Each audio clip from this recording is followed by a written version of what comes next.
বন্ধুরা, বউবাজারের মেট্রোর কাজের জন্য অক্টোবরে ঘটে যায় তৃতীয় বিপর্যয়।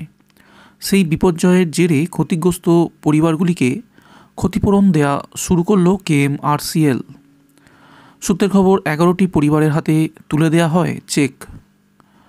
তো বন্ধুরা, আরও কি আছে এই সম্পর্কিত আপডেট সব কিছু জানাবো আজকের এই ভিডিওটিতে। তাই সম্পূর্ণ ভিডিওটি দেখার পর খবরটি ইনফরমেটিভ মনে হলে একটি লাইক দেবেন আর চ্যানেলটি সাবস্ক্রাইব করে নিতে ভুলবেন না এই ধরনের সমস্ত আপডেট আপনার কাছে পৌঁছে দিতে। একবার নয়, তিনবার ভয়ঙ্কর বিপর্যয়ের সাক্ষী হয়েছেন তারা। কারো চোখের সামনে তাসের ঘরের মতো ভেঙে পড়েছে মাথার গোজার ঠাঁই, কারো আশ্রয় কেড়ে নিয়েছে এই ভয়ঙ্কর ফাটল। মেট্রোর কাজের জেরে বিপর্যয় অবস্থা বউবাজারে একের পর এক পরিবারের। গত 14ই অক্টোবর মেট্রোর কাজের জেরে তৃতীয়বার ফাটল ধরে বউবাজারের মদন দত্ত লেনের একাধিক বাড়িতে। বৃহস্পতিবার সেই সব পরিবারকে ক্ষতিপূরণ দেওয়ার প্রক্রিয়া শুরু হলো। এদিন কেএমআরসিএলের তরফে 11টি পরিবারের হাতে তুলে দেওয়া হয় চেক।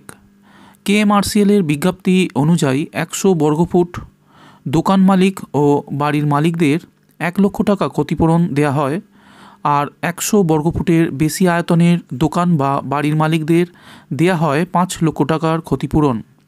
কেএমআরসিএলের তরফে জানানো হয়েছে, এছাড়া যাদের বাড়ি মেরামত করে দেওয়া সম্ভব তাদেরটা সারিয়ে দেওয়া হবে, যাদের বাড়ি নতুন করে বানাতে হবে সেটা কেএমআরসিএল বানিয়ে দেবে। কেএমআরসিএলের তরফে জেনারেল ম্যানেজার একে নন্দী জানিয়েছেন, ইতিমধ্যেই 3 বছর আগে প্রথম বিপর্যয়ের সময় ক্ষতিগ্রস্ত বাড়িগুলো পুরো ভেঙে তৈরি করার জন্য 23টি বাড়ির জন্য মেট্রোর তরফে টেন্ডার ডাকা হয়েছে। কেএমআরসিএল সূত্রের খবর, পুরসভা থেকে নকশা নিয়ে সেই মাপের সেই উচ্চতার বিকল্প বাড়ি বানানো হবে। এদিকে ইতিমধ্যেই বেশ কিছু বাড়ি মেরামত করে সেখানকার বাসিন্দাদের ফিরিয়ে দেওয়া হয়েছে। কিছু পরিবার এখনও হোটেলে।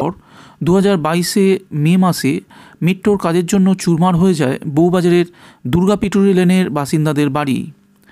এক মুহূর্তে আচমকা মাথার ছাদ সরে যায়, ধাক্কা লাগে রুজিতে, নিশ্চিন্ত আশ্রয় ছেড়ে চলে যেতে হয় অন্যত্র।